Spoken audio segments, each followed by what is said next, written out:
welcome to the Megacast. I'm Tyler Keefe in the studios of our flagship stations, Civic Center TV and 89.3 Lakes FM. In addition, today, as always, we're on Birmingham Area Municipal Access, also on Comcast Channel 15 and AT&T Channel 99. Same thing with City Cable 15 out there in Southfield. Other community television stations joining us in the Oakland County area include Orion Neighborhood Television in Orion Township and Lake Orion, as well as the media network of Waterford on Channel 10 in Waterford. Join us also on the radio in the Birmingham, Bloomfield, and Troy area on 88.1 WBFH, the BIF, the service of the Bloomfield Hills School District, and online in many different places. Let's start off with our social media. You can join us via Facebook Live every day on the show on our Facebook pages, facebook.com/CivicCenterTV15 and facebook.com/LakesFM. While you're over there, go ahead and give us a like, and you'll see all the other things we're up to throughout the week, including West Bloomfield Laker football, including playoff football coming up this Friday night at 7 o'clock here on Lakes FM, as well as The Splash, which just celebrated its 200th episode of the show. You can also find us online on CivicCenterTV.com. On the homepage of your computer web browser. At the very top, there will be a link that says Watch Live. You click that link, and surprise, surprise, there will be live, and you can watch us. Same thing on your mobile phone. If you go to the left margin of the screen, you got that pull-down menu over there that will also say Watch Live. Click on that, and you'll be able to watch our live shows as well as municipal meetings in the greater West Bloomfield area and all of our other regular programming 24 hours a day, 7 days a week.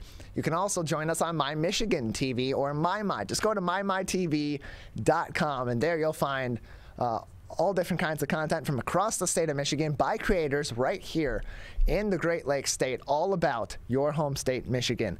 You can watch live over there. You can also subscribe for free and find out all the other places that you can get MyTV, such as your smartphone, for places like the iOS App Store and the Android App Store, as well as on your smart TVs, Roku TVs, Apple TV, Samsung TV, Amazon Fire TV, and more. Again, all those details on My Michigan TV's website, mymytv.com, mymytv.com. And if you can't remember all those details about all of our partnering television, radio, and other stations, just go to our website at civiccentertv.com and click on our Megacast link. There it'll take you to our main page for the Megacast. It'll explain a little bit about what this show is, and it'll provide links to each and every one of our partnering television, radio, and web outlets so that you can see what they do throughout the other 22 hours of the day during the work week when we're live with you from 10 a.m. to 12 noon, as well as all the work they do on the weekends and outside of regular times as well. And on our Megacast page, that is where you'll also find all of our interviews and all of our full episodes dating way back to March of 2020 online on demand, so you can watch the show on your time. If you can't be with us for the entire 2 hours every single day of the work week, we kind of get it. We wish you would. You're always welcome, but that's not always going to be the case. Go to CivicCenterTV.com, click on Megacast, and you'll be able to join us anytime on your time, whether it be for the 2-hour marathon of our shows each and every day on their full episodes by clicking on Watch Full Episodes, or individual interviews. If you're really interested in one thing versus the other, you're looking for some fun community events, and you want to see some of the more recent interviews we've done about community events and outings, like our recent interview with Jeff Kretschmer from Detroit Acts, just click on Watch Full Interviews, and you'll be able to find all of those on our website at CivicCenterTV.com/Megacast. Then right next to that is our coronavirus page. Just go to CivicCenterTV.com, click on coronavirus, and there we got a lot of really important information about COVID-19 from trusted, reliable, expert resources at the Centers for Disease Control and Prevention, the Michigan Department of Health and Human Services, as well as the Oakland County Health Division and many of our local municipalities here in the Oakland County area. Again, CivicCenterTV.com/coronavirus. If you want to, quote unquote, do your own research, or you want to find more information on the vaccines, on precautionary measures, on how precautionary measures are affecting the spread of COVID-19 in our schools, you want to track COVID-19 metrics in your school district, whatever the case may be, those are the right places to start. The CDC, MDHHS, and the Oakland County Health Division. In addition, they can help you find more information about where you can get vaccinated, where you can get a booster shot if you so choose to do so, and where you can get other other helpful information on things like the flu vaccine, precautionary measures against COVID-19, and more. Again, civiccentertv.com/coronavirus. In addition to that, if you don't have time to scour through all of our local publications, all the newspapers here in the Detroit area, in the Grand Rapids area, in Lansing, in the UP, wherever you are in the state of Michigan, we look through all of those each and every day, and we pull the most important stories affecting the state of Michigan and Oakland County each and every day, and publish summaries of those articles with links to the full article so you can read those publications and subscribe to the great journalism that is happening throughout our state, all across the state of Michigan, and many different newspapers right there from our website at civiccentertv.com/coronavirus. And our top story today from the Detroit Free Press, as questions come about, is the Delta variant surge on its way out in Michigan? Experts say maybe, not definitively yes, not necessarily no. It's currently a big maybe. Michigan's fourth coronavirus surge, driven by the highly contagious Delta variant, may be starting to retreat after more than 3 months of a steady rise in cases, hospitalizations, and deaths. The 7-day average of new cases fell to 3,210 on Monday, about 500 new daily cases, fewer than the October 13th peak, when the 7-day average topped out at 3,745 daily cases. Though the trends are encouraging, it may be too soon to declare it over just yet, said Dr. Natasha Bagdasarian, the state health department's newly appointed chief medical officer. She says time will tell to the Free Press on Tuesday. That's because transmission of the virus remains high in every county in the state, according to the U.S. Centers for Disease Control and Prevention's thresholds. And even though Michigan has seen nearly 2 weeks of steady declines in the new daily cases, the percentage of positive cases also remains high, plateauing at a 7-day average of about 11.3% over the last 2 weeks. Hospitalizations from the virus appear to be leveling out as well. Quote, with some of these factors, there can be a delay and we can see plateaus and even slight dips and then a rise again, said Dr. Bagdasarian, an infectious disease epidemiologist.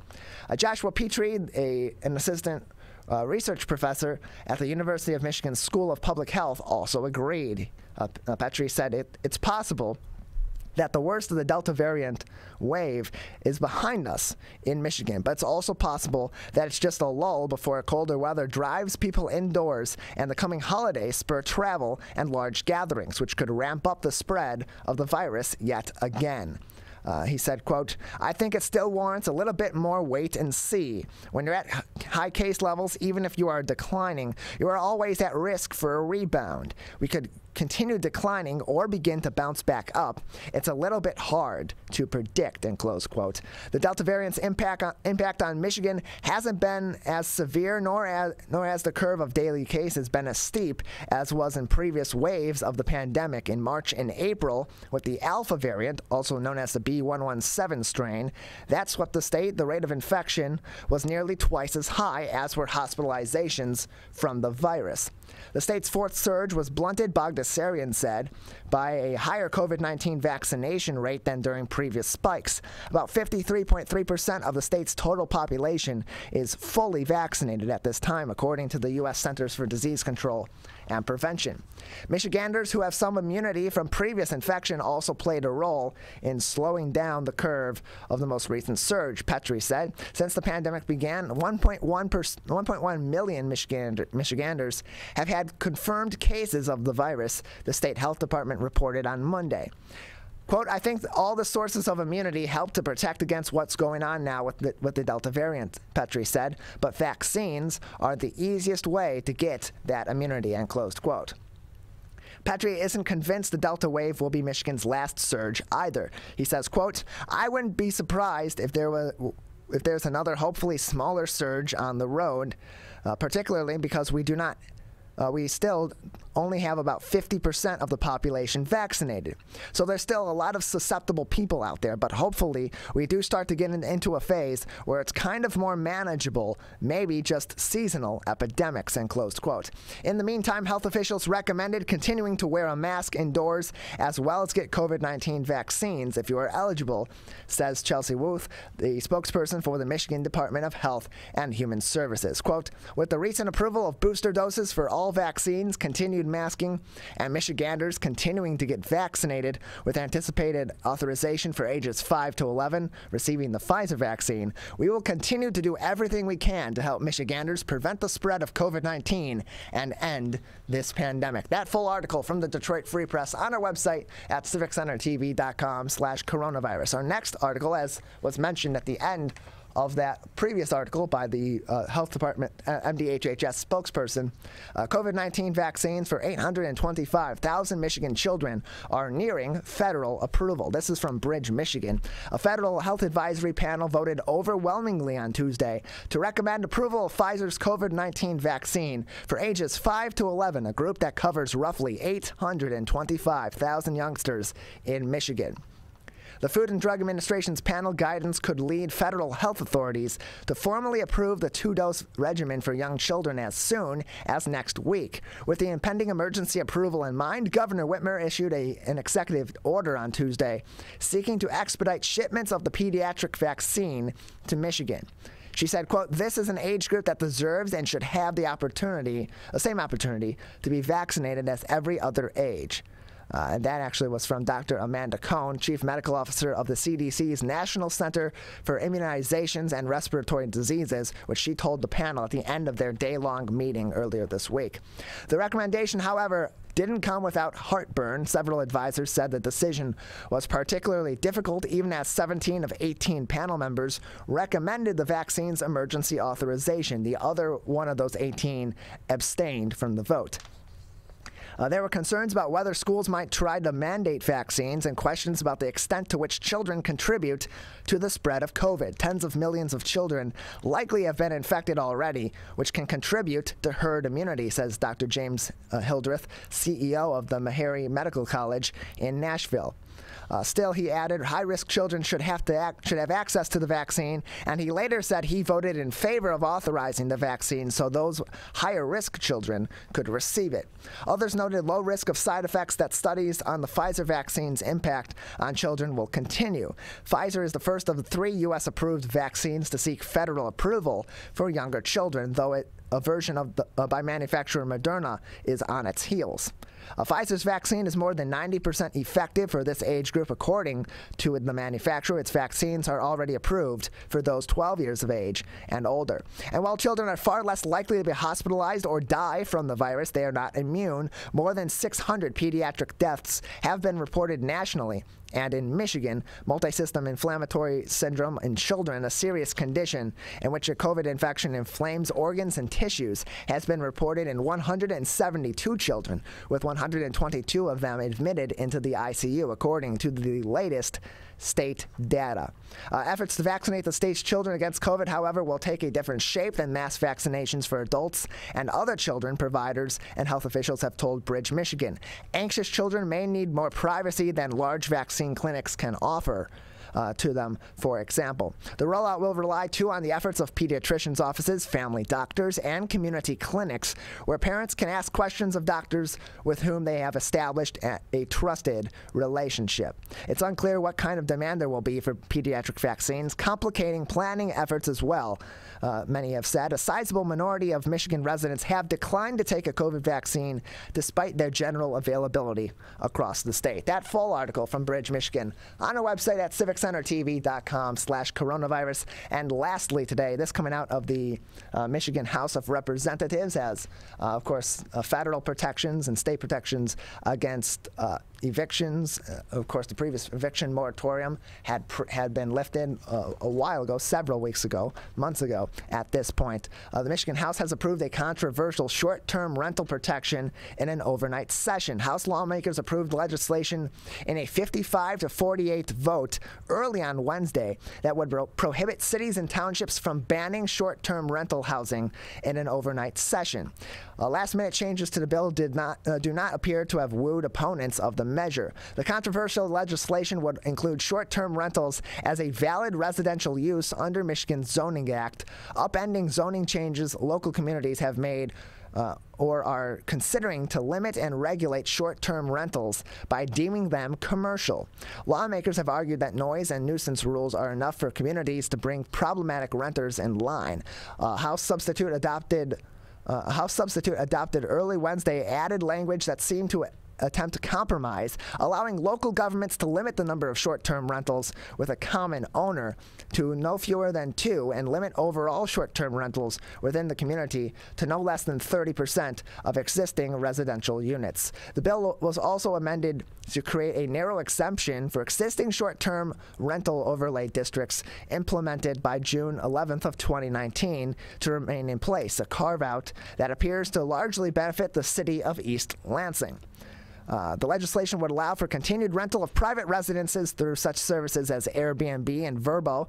In its initial form, it was backed by the Michigan Realtors and the fiscally conservative Mackinac Center for Public Policy. Numerous local government groups, including the Michigan Townships Association and Michigan Municipal League, urged the legislature earlier this year to not usurp local control over short-term rentals. Some communities spent months planning and discussing regulations only to have them threatened by this proposal. Among the opponents of the legislation earlier this year are several Michigan tourist destinations, including Frankenmuth, Traverse City, Petoskey, Mackinac Island, and Grand Haven. Compromises that would allow communities to limit short-term rentals to 2 per common owner have a loose definition of owner, some experts say, so that in theory a husband, a wife, and other acquaintances could each have 2 of their own and still comply with legislation.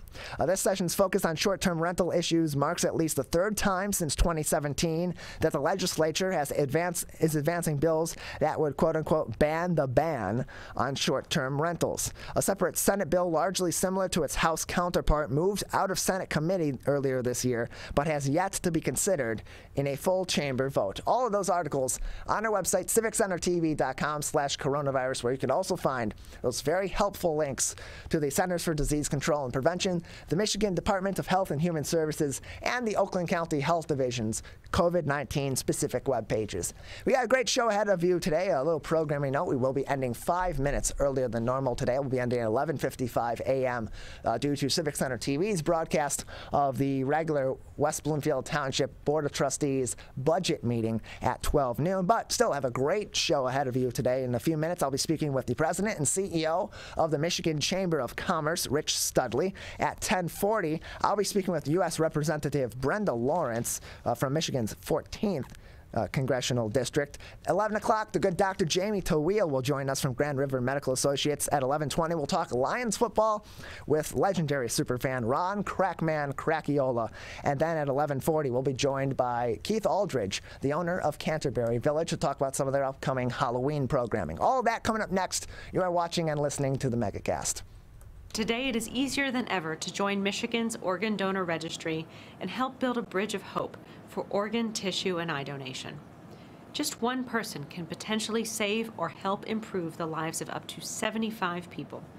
By joining, your legacy could be the gift of life. Sign up today at michigan.gov/SOS or at any of the more than 145 Secretary of State self-service stations located across Michigan. Be part of Michigan's Bridge of Hope by adding your name to the Organ Donor Registry.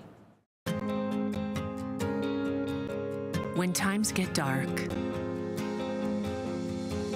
we can't see the help that's all around us.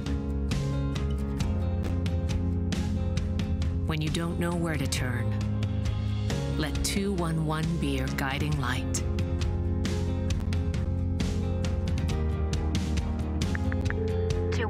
How can I help you?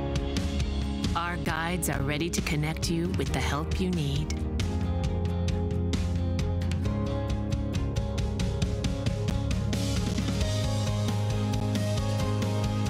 For help with food, healthcare, mental health, and other resources. Call 211 or visit 211.org. 211. Get connected, get help.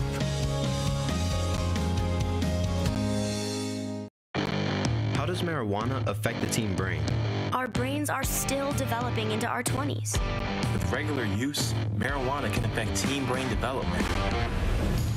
It can affect our brain's circuitry and blood flow and impair thinking, learning, and memory function, which could hold us back from reaching our potential.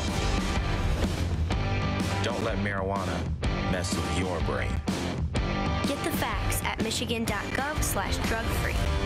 Whether you're the city, the county, or the Huron River Watershed Council, we work together to protect water resources for everyone. Most of the pollution entering our rivers is carried by rainwater that runs off roads, parking lots, and rooftops. a rain garden helps catch stormwater runoff. Rain gardens and their plants help dirty runoff soak into the ground. You can do your part to help keep our water clean. Learn about rain gardens and native plants. So consider a rain garden in your home landscaping. Catch the runoff with a rain garden. There's one water, and it's ours to protect. I couldn't breathe at all. There was lots of talk about putting me on a ventilator. I thought I was gonna die. I was 39 weeks pregnant and had a scheduled C-section. During that time, I got COVID and was hospitalized for a month. I had a blood clot in my lungs. It caused me to go into right-sided heart failure. I was really scared. I kept texting my husband and my mom, telling them how scared I was, and I was worried that he was gonna grow up without a mom. And then I was worried if, when I did get home, that he wouldn't know who I was.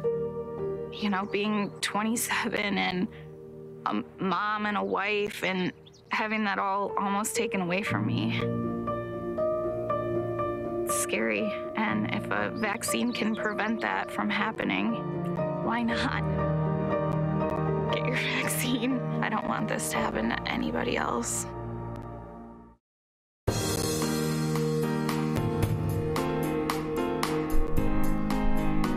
Welcome back to the Megacast. I'm Tyler Keith in our studios here in West Bloomfield Township, where we broadcast live from 10 a.m. to 12 noon, Monday through Friday on the Megacast. Find out all the places you can watch us live and listen to us live during our regular shows by going to our website at civiccentertv.com/Megacast. There you can also find all of our regular shows and our interviews on demand as well.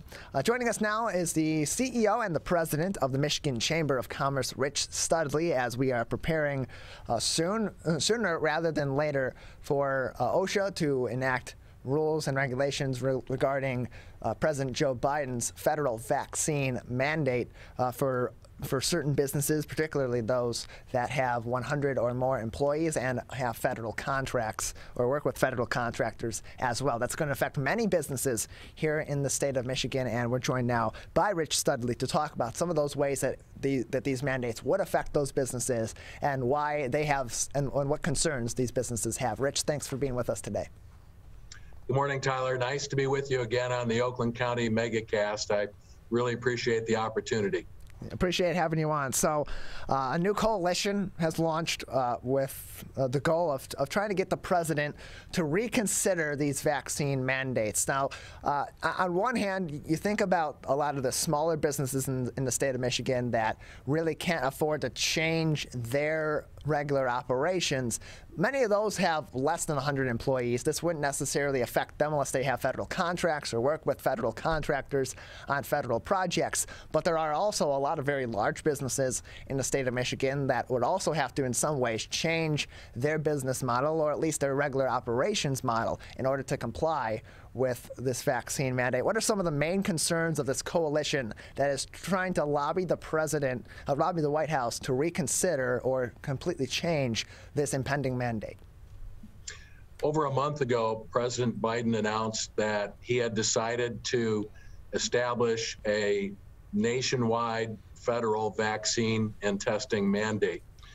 Here at the Michigan Chamber and many local chambers and trade and professional associations across the state have been working to educate and inform Michiganders about the importance of making a careful decision, the opportunity to take advantage of safe and effective vaccines.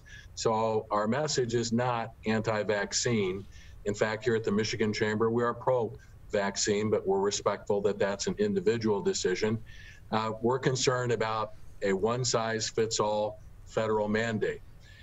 We established the coalition last week because today in Michigan, as we speak, no one in state government can tell you what will be in or out of President Biden's federal vaccine mandate. That is in part because the president, the White House, decided to circumvent to not participate in the traditional federal Occupational Safety and Health Act, or OSHA, rulemaking process. Ordinarily, even with an emergency standard at this point, everyone who lives and works in Oakland County, everyone who lives and works across our state would have seen a proposed rule, and through a public comment period had the opportunity to ask questions and provide input. So if there is going to be a federal nationwide standard, we could help make it more efficient and more effective. We're very respectful of the president and the governor, but what we've said to the president and the governor through the Listen to My Business Coalition, 17 trade and professional associations and local chambers representing literally thousands and thousands of employers in Oakland County and across the state have said, Mr. President, please hit the pause button. Please stop and reconsider your federal mandate. At a minimum, please go through the traditional open rule process. Tyler, you know, in Oakland County government has worked with local chambers and businesses across the state. If there's one thing employers have learned over the past year, it's how to operate safely, to protect employees and customers from COVID. But we also know that Michigan isn't like Maine or Missouri or Montana. Oakland County isn't like Oceana County up north, that manufacturers are different than the construction industry. Construction is different than retailing. These one-size-fits-all federal mandates are inherently problematic. You mentioned earlier that the president has said it will apply to employers with 100 employees. Today, I can't tell you or your viewers how they will decide who is an employee. Now, that may sound like an obvious or silly question, but in the real world, employers need to know, will this federal standard apply only to regular full-time employees? How about regular part-time employees? Or as retailers gear up for the holiday season, will it apply as well to temporary seasonal employees? No one knows whether they will be covered or not. A single violation of a federal OSHA standard or OSHA standard can result in one employer for one accidental mistake being fined thousands and thousands and thousands of dollars. Yeah, you look at it in a couple of different ways. On the one hand, part of this mandate that's been discussed so far from the White House and outwardly, of course, the regulations of this mandate and the operations in which it's going to be enacted have not been mapped out just yet by OSHA or by the White House. But on one hand, this is affecting federal contractors, and much like we've seen in some of the vaccine mandates in our local hospital systems, that's their prerogative. They're working with these people. They're working on these projects. If you want to work with the federal government, if you want to work with a certain client, you're going to need to adjust to your client. But at a more broad level in the state of Michigan, in local areas throughout Michigan, in other areas throughout the U.S., a one-size-fits-all option isn't necessarily going to be viable. A business in Petoskey may be more or less able to comply with those regulations than a business in Tucson or a business in Wilkes-Barre or somewhere else in the U.S. And so there's where that problem kind of comes in, and that's why you have chambers across the state of Michigan, Battle Creek, Grand Rapids, Lansing, Northern Michigan, Petoskey, and the Traverse Connect, all coming together and saying, well, we need to hit the brakes here and put together a more specific plan.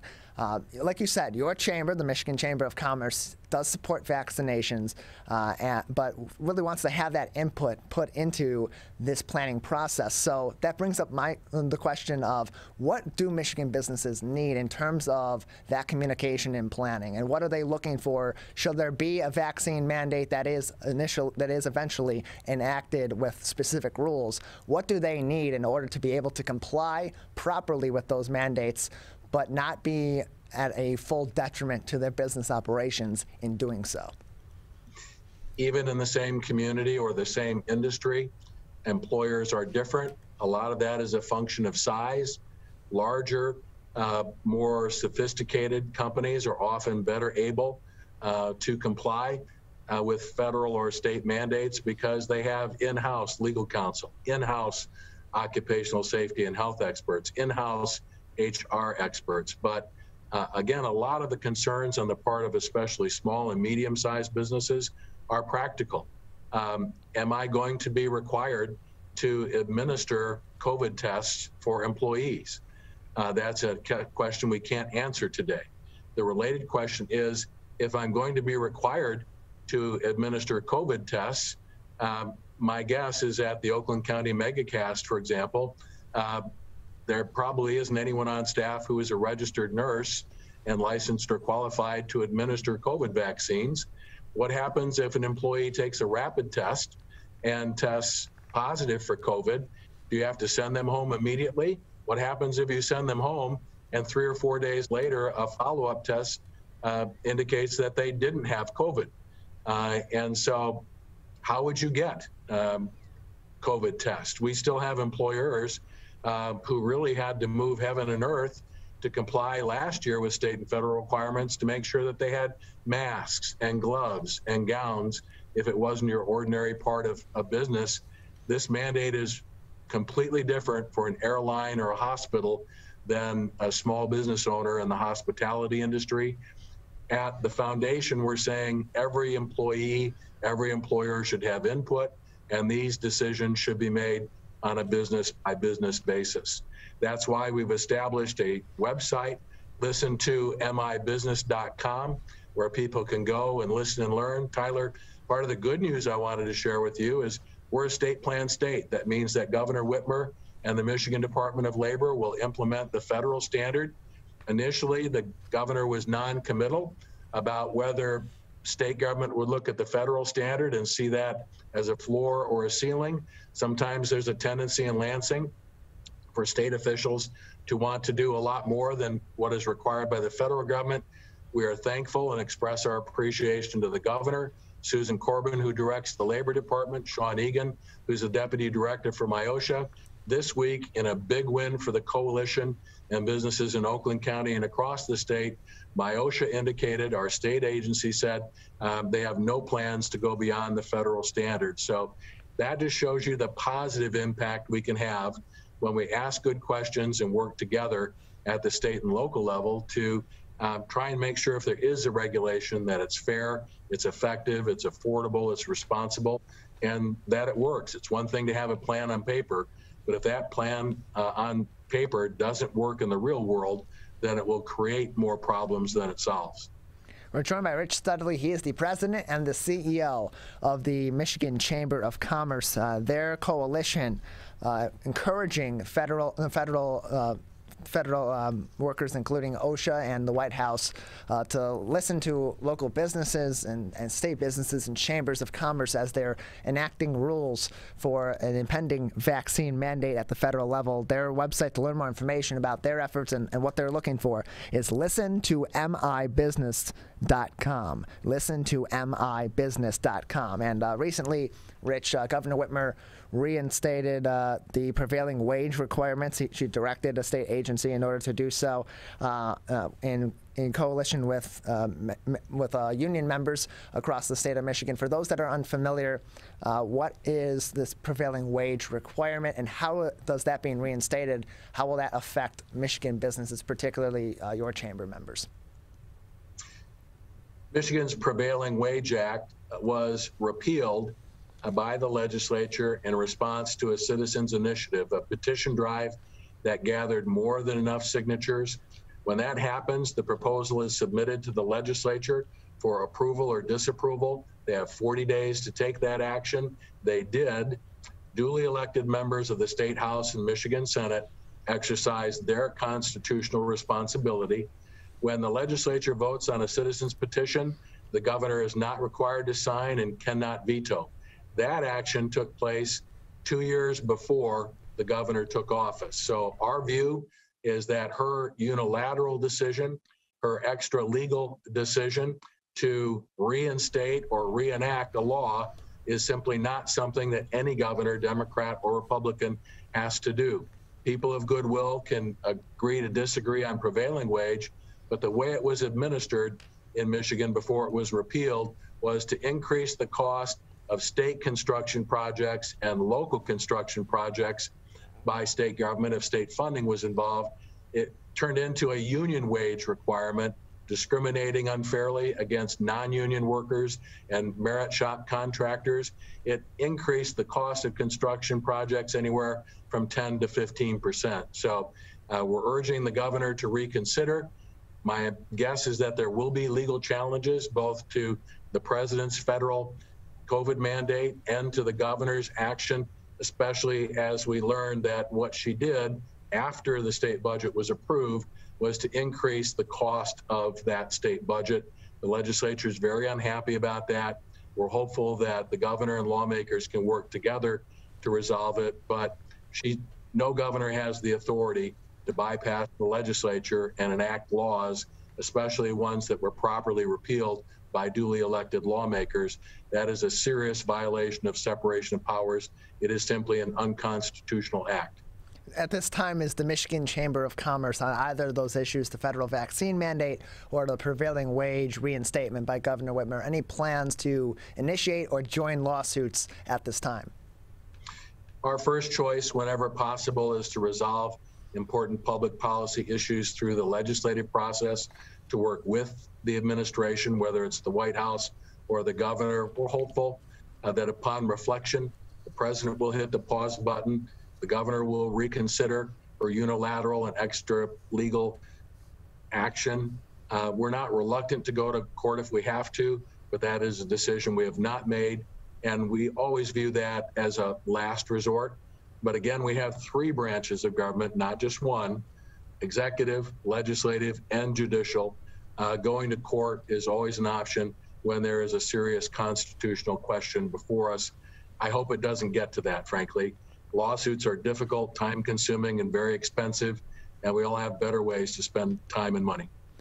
We're joined by Rich Studley, CEO and President of the Michigan Chamber of Commerce, joining us this morning on the Megacast. And Rich, your organization recently announced support for the Michigan Cannabis Safety Act. It was a bipartisan piece of legislation, and one of the aims of this was to redirect a lot of the illicit market into the legal market for recreational cannabis here in the state of Michigan. What ultimately led to, or what elements of the bill led to such sweeping support and strong support from the Michigan Chamber of Commerce? At the Michigan Chamber, we're member-driven and policy-focused. We were approached by chamber members months ago, responsible, ethical businesses that want to be a part of this growing industry, but believe that it needs to be properly regulated. It needs to assure that we have safe products being distributed at the local level. And what we want is a level playing field. Whether you smoke marijuana or not, whether you have used marijuana from a healthcare provider, marijuana is here to stay. Statewide, voters have approved medical marijuana and then recreational marijuana. We think the choice is simple: to do nothing and allow an illegal, untaxed, unregulated, unsafe black market to continue to grow, or to act responsibly and to make sure that marijuana, whether it's medical or marijuana, is safe, licensed, taxed appropriately and properly regulated. We became involved primarily out of a concern for safety. And so we want to make sure that this industry, which is growing and is here to stay, is viewed as an industry that is responsible and ethical and complies with state laws, that it's not the Wild West. And that's a challenge that we have in some communities with unlicensed or unregulated marijuana providers growing more than is allowed under the medical marijuana law and then distributing it beyond their healthcare clients to others. Rich, we appreciate you joining us today. Anything else at this time that would be important for our audience to know, or things that our audience should be keeping an eye out for at the among Michigan businesses or at the state or federal level in regards to legislation that they should be keeping an eye on at this point in time? Well, thank you, Tyler. Our job is to protect and connect and strengthen our members. If you'd like to learn more about other key issues that we've been talking about today, I would ask your viewers to visit michamber.com. If you want to learn more about the federal vaccine mandate and testing program, please visit listentomybusiness.com. And again, thank you for the opportunity to be with you today. Keep up the good work.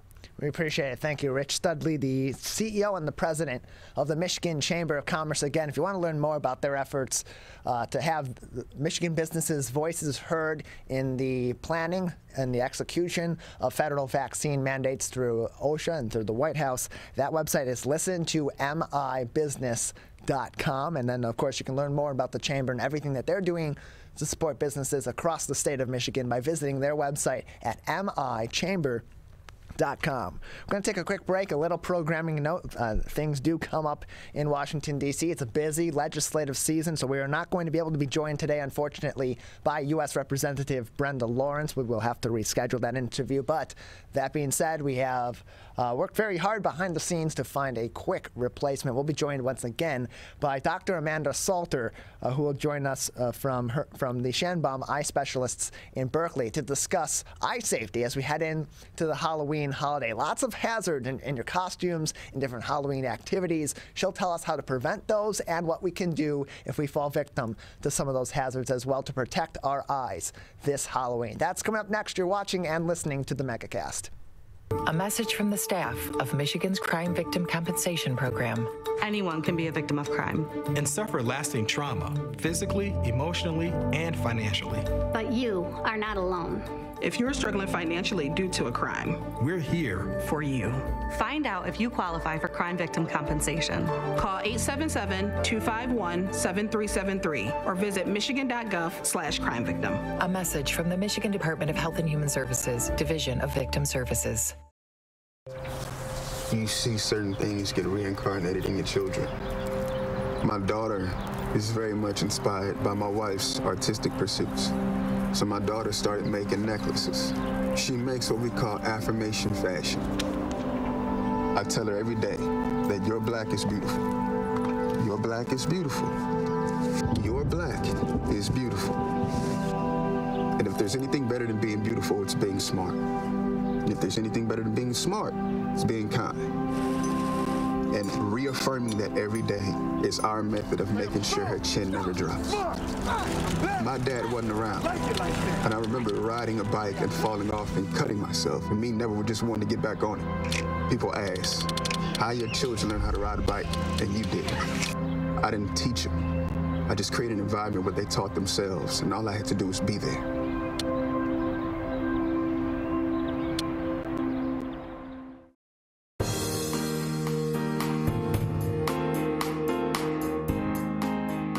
Joining us now is Dr. Amanda Salter of the Shanbaum Eye Specialists in Berkeley with us on the Megacast as we approach Halloween holiday. It's a big holiday, of course, for kids, but also for adults as well who are celebrating the occasions. But there are a lot of hazards also involved with the celebration of this holiday, and she's joining us now to talk about how those hazards specifically can affect our eyes. Dr. Salter, thanks for being with us.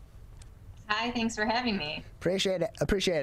So there are a lot of common hazards on Halloween that can affect our eyes. What are some of those common hazards that often can be problematic for people on Halloween that maybe some aren't aware of?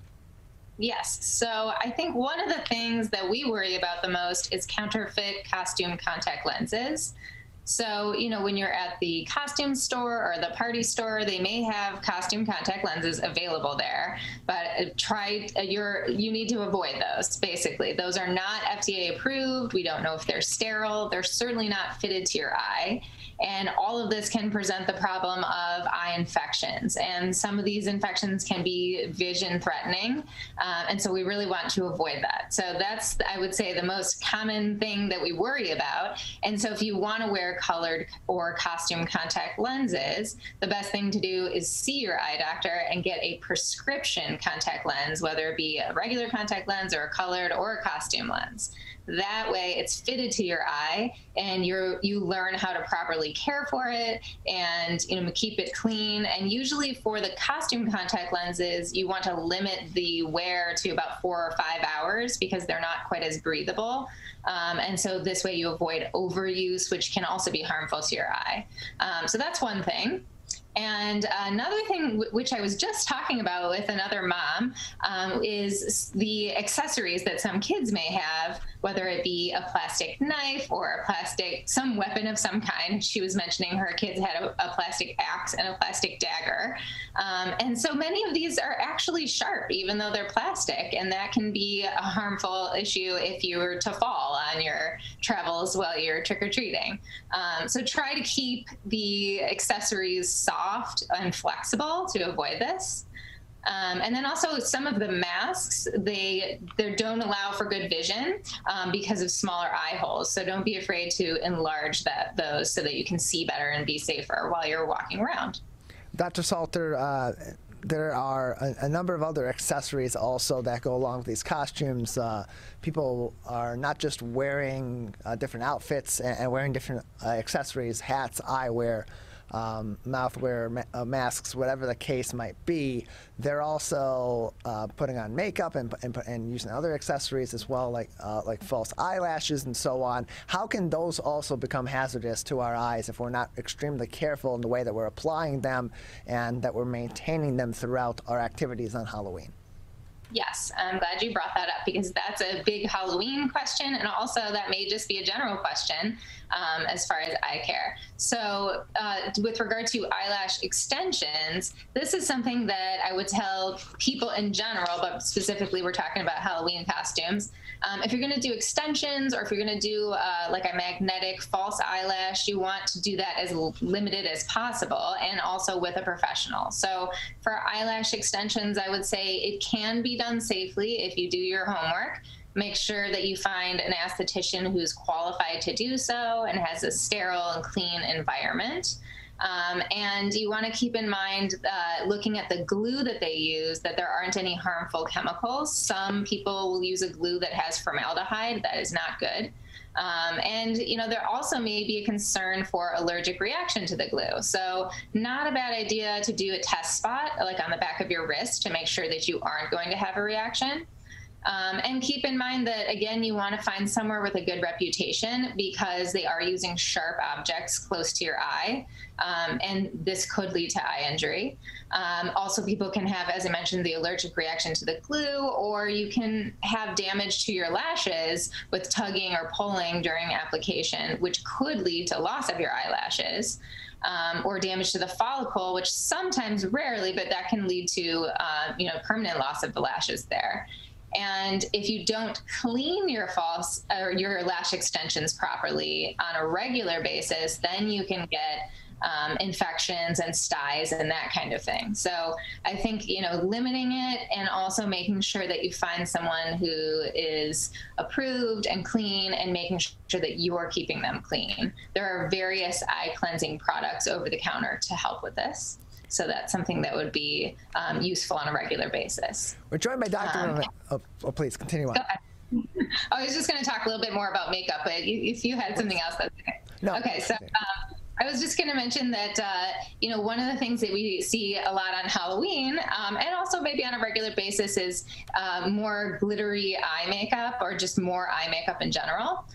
So a couple of quick tips about that. So for glitter eye makeup, especially if you're a contact lens wearer, and we were just talking about that, you know, you want to be careful with glitter because that can easily get into your eye, and that can be really irritating to the eye. And if it's big enough glitter pieces, it can actually scratch your eye. So you want to be careful with that.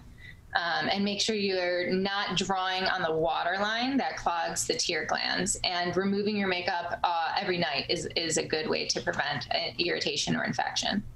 We're joined by Dr. Amanda Salter of the Shanbaum Eye Specialists in Berkeley, joining us to talk about Halloween eye safety. And Dr. Salter, earlier you mentioned some of the false eye contacts that you can pick up at party stores for some of these costumes that are not FDA approved and can be hazardous to your eyes. Are there options for people out there that do wear contacts or even don't wear contacts but want to have special eyewear such as eye contacts with different colors and so on that they can safely apply on Halloween? Are there those that are available out there, and where should people be looking for some of those if they are available? Yes. Okay. Great question. So the best way to do that is to see your eye doctor, and they will properly fit you for contact lenses, and you'll get a prescription, and that can be done for both colored and costume contact lenses. And you want to make sure that you do that with your eye doctor, because then they're fitted properly to your eye. They won't move around too much and cause a scratch or irritation. And also your eye doctor will teach you how to keep them clean, how long to wear them. We always advise never sleep in your contact lenses. And you don't want to wear expired lenses, and you'll be advised as to, the length of time to wear them and so on. We're joined by Dr. Amanda Salter of Schambaum Eye Specialists in Berkeley, joining us to talk about Halloween safety, particularly as it pertains to your eyes, which can have major impacts on, which can be majorly impacted negatively from various Halloween costumes and actions that are taken to dress up for Halloween or to have some fun on Halloween for yourself and for your kids. And so you mentioned some of the hazards that certain objects or certain costume materials can have for people's eyes. Generally speaking, when those hazards are met by people's eyes on Halloween, what are some of the common effects that that you see or that other eye specialists do see from patients as a result of their actions on Halloween, and what does the treatment of those look like after the fact? Okay, so as far as the contact lenses go, or the eye makeup, I mentioned that you can get scratches on the surface of the eye. That's the cornea. And that's something that, we want to make sure does not get infected, particularly with the contact lens wearers. You can get a corneal infection with a contact lens, and that can lead to loss of vision if not cared for properly. So I would say if you have any kind of eye injury, whether it be from the contact lenses or the makeup, or if you have an injury from one of the, plastic costume accessories, then don't try to treat it yourself. You want to see your eye doctor to make sure that it's not something more serious that would require some form of treatment. We're joined by Dr. Amanda Salter. She joins us from the Schambaum Eye Specialists in Berkeley, with us today on the Megacast, and to talk about safety for Halloween and all the different hazards that can go into Halloween costumes. So you mentioned some of the tactics that people can take in order to protect their eyes going into Halloween. What should they be looking for in a costume that may include eyewear or may include masks in order to make sure that they are choosing either the safest options or taking some of those additional precautions that you suggested in modifying their costumes to protect their eyes? So, as far as the costume contact lenses, prescription only, see your eye doctor. And then, if you're using any kind of accessory, I would say limit it because it's already dark outside. And if you're wearing a mask, then you're adding to the difficulty of seeing well. So if you do have an accessory, make sure it's soft, no sharp edges. Flexibility is good too. And then as far as the mask, as I mentioned, if you make sure that the eye holes are big enough so you can see well, so you're not more prone to falling. And as far as eye makeup, try to stay away from glitter, or just be very careful that you're not getting that in your eye.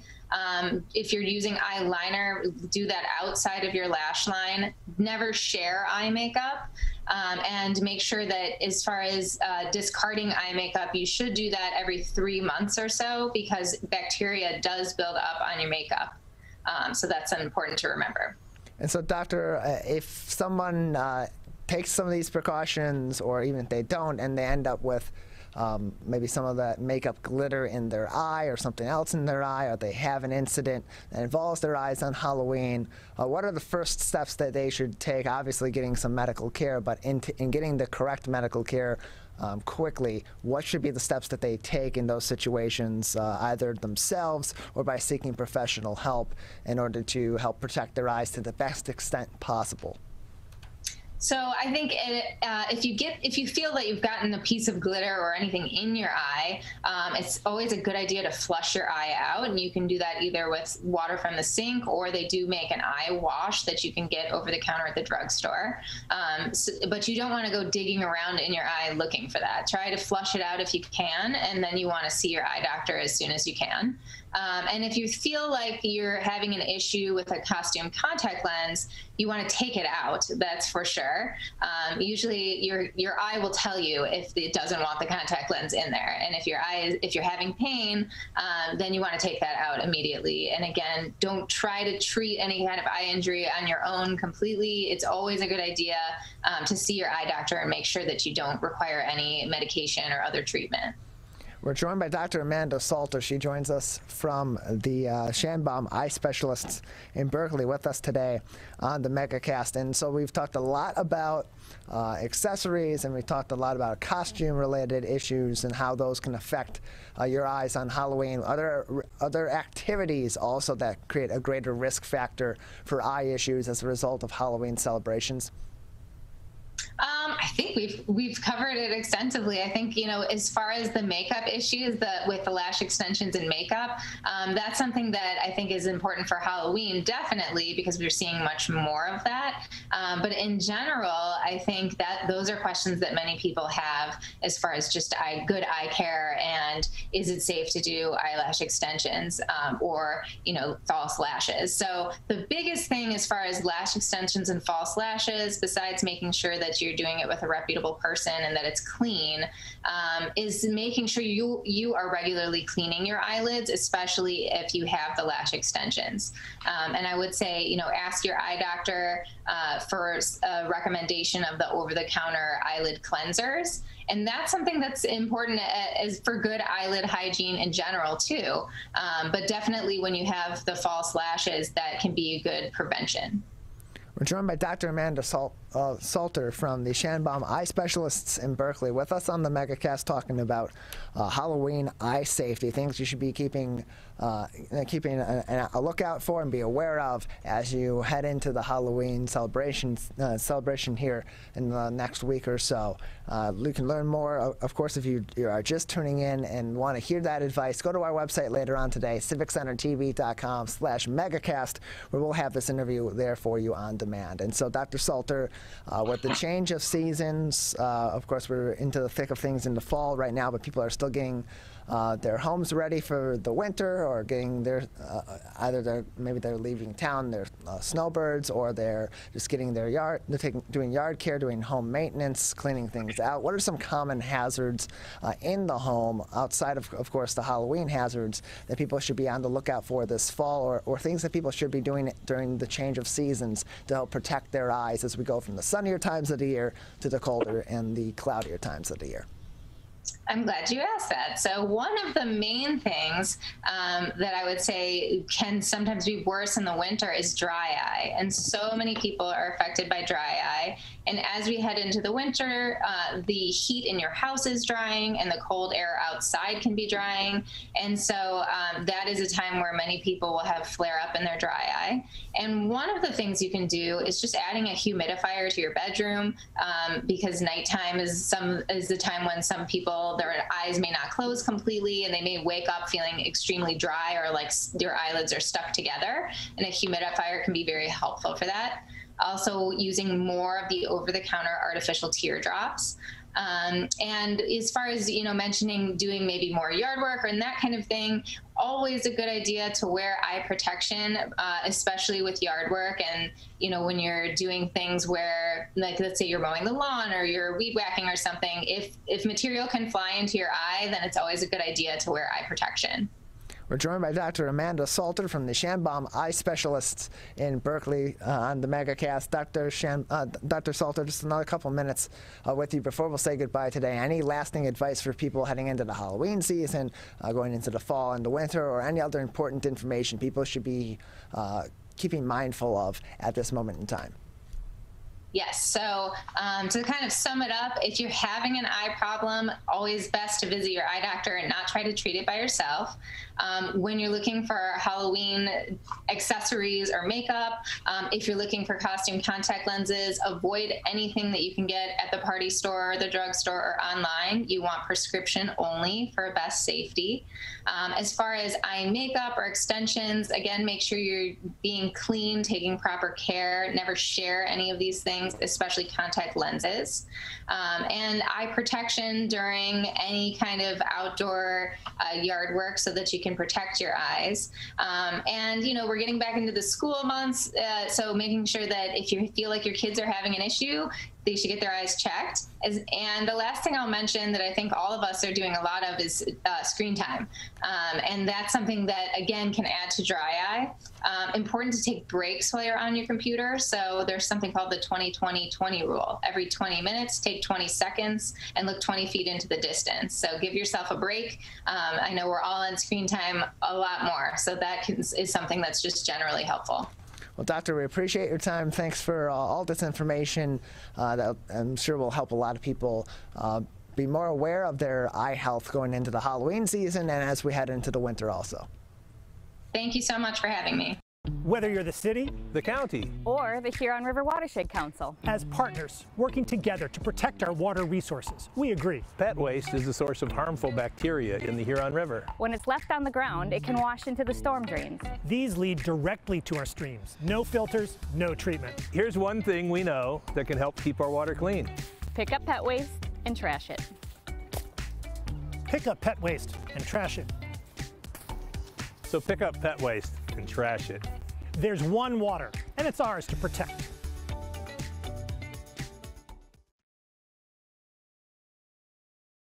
Whether you're the city, the county, or the Huron River Watershed Council. As partners working together to protect our water resources, we agree. Pet waste is a source of harmful bacteria in the Huron River. When it's left on the ground, it can wash into the storm drains. These lead directly to our streams. No filters, no treatment. Here's one thing we know that can help keep our water clean. Pick up pet waste and trash it. Pick up pet waste and trash it. So pick up pet waste and trash it. There's one water, and it's ours to protect.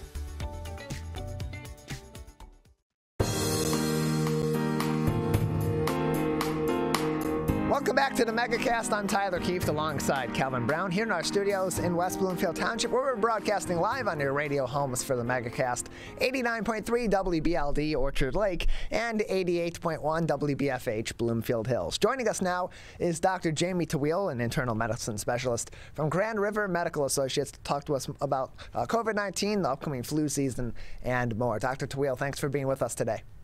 Thank you for having me as always. How are we doing? Doing all right. How are you doing? Oh, getting there, slowly but surely. Yeah, and we're heading into the flu season. People are starting to get their flu vaccines. Last season, the flu season wasn't really as severe as it's been before. We really didn't hear a whole lot about the flu being a problem at all. This year, likely to be a different case because we don't have the mask mandates in place in most places. We do in our schools and some individual businesses, and other places do have their regulations in place, but generally speaking, we don't. There's less social distancing that's being encouraged or enacted at this moment in time. So are you expecting to see a significant uptick in flu cases this season? Yeah, actually I am. There's been, we've basically been in lockdown last year. And last year, anytime anyone had flu symptoms, they just got tested for COVID only because things were so spooky at the time. But this year, I think we're going to start expanding a little bit, start testing for flu as appropriate in addition to COVID. But also, yes, social distancing is no longer as stringent as it was last year. Masks are becoming relaxed and things to that effect. So I think and people have been a little bit more, because they've been locked up, are a little bit more susceptible to these things. So I think the flu virus is going to be a little bit more significant this year, certainly more so than last year, and quite potentially worse than it was in the previous years. We're joined by Dr. Jamie Taweel, internal medicine specialist at Grand River Medical Associates, with us on the Megacast. So as people are going and getting their flu vaccines, they're also still continuing to get their COVID-19 vaccines, some getting their booster shots. Are they able, we've heard in some cases that people are being encouraged. I know that in the case of someone in my family recently, they went to go get their flu shot, and they were encouraged to also get their booster shot at that time. What's your take on people getting vaccinated for COVID and for the flu at the same time? Is this a good option, or should people taper those a little bit, one from the other? I guess it kind of depends. It is certainly okay to do that if that's something you'd like to do. Just bear in mind a couple of things. Number one, you're going to feel probably a little bit more, as your body mounts that immune response, you are going to feel pretty wiped out. So, that, you got to expect that a little bit. Some people would just rather have it all at once as opposed to staggering it and feeling miserable for periods of time. You should be feeling a little bit fatigued, achy over the next couple of days. So some people would rather just have that all at once as opposed to, again, staggering it. The other thing is if you do have any side effects, you want to make sure that it's kind of difficult to attribute which side effects go to which vaccine if you get them at the same time. Again, it is okay to do that, and it is recommended in some circles. I have no problem with it, and if someone wants to do that, I tell them that it's definitely something that they can do and shouldn't be an issue.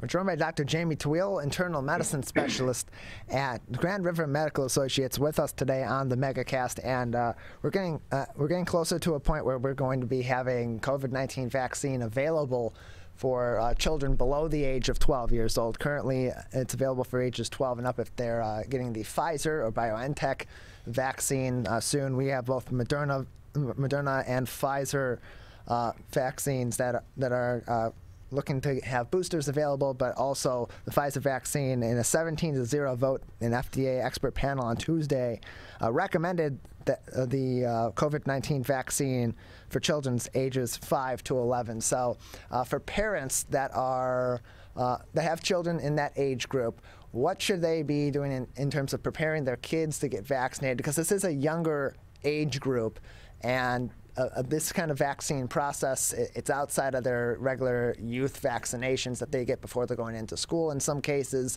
and this is a different situation as well, and they can have some side effects. How should they be preparing their kids for this shot? Well, first and foremost, let's realize that this was just the FDA recommended panel, and it does not necessarily mean that it has gone into practice yet. And the FDA may choose to ignore this advice. It kind of all depends. So before that goes into place, we have to make sure that the FDA actually approves that. And that being said, it's assumed that they do, because they typically follow the recommendations of the FDA expert panel. It's not much unlike any other vaccine that children get. They are to be prepared for that in a sense that they are going to experience a little bit of fatigue, a little bit of, local reaction at the site that they get the vaccine, but also they're going to feel a little bit, just pretty much fatigued for the next couple of days. Some people have been reporting some significant reactions, being out of commission, so to speak, for a couple of days. But I think the preparation for the vaccine should be no different than any other vaccine that children receive. And children are typically more resilient as well. They tend to do a little bit better. They do get a little bit feverish, a little bit fatigued, but they bounce back quickly. So hopefully will be the similar scenario. We're joined by Dr. Jamie Taweel from Grand River Medical Associates on the Megacast. And on the vaccine topic, boosters are available now. They're available by almost every manufacturer at this time. Should people, if they have gotten a vaccine from one manufacturer versus the other, should they, while these vaccine boosters are being proposed and as they become available, should they be looking to get the booster shot from the same manufacturer as they got their first shot or their first two shots in the case of Pfizer and Moderna vaccines, or should they be open to getting the booster shots from another manufacturer should they be available? So the top health experts have recommended that it is okay to get vaccines from other manufacturers, and they feel that it might actually improve their ability to resist the COVID-19 virus. However, there's also if you look into it, it can be the same thing. I mean, you can get the same vaccine and it will definitely boost your immunity, but it is recommended or at least encouraged.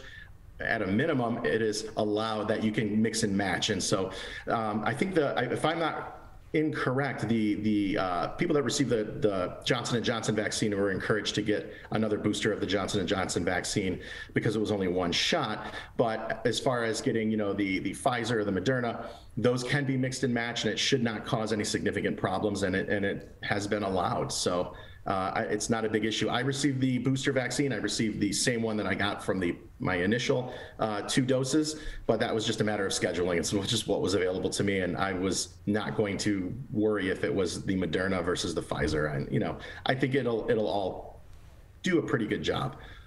Going back to the flu season, but also still connected to the COVID-19 situation here in the state of Michigan. We're starting to see, we've seen a reduction in overall cases in the last, overall average cases in the last update from the Michigan Department of Health and Human Services. Some experts are saying that we're looking at maybe a potential for a beginning of a dip in this current surge of COVID-19 with the Delta variant. Others very cautious and saying it's really a maybe at this point, not a definitive yes or no. On the flu front, flu season just coming in, what should we be doing right now in order to prevent sort of a twin-demic to come into play in this year? Which we heard a lot about that that buzzword last year going into flu season, didn't really come to bat. But this year, given the circumstances and what we've already discussed on flu, what should we be doing in order to prevent something like that from being a problem?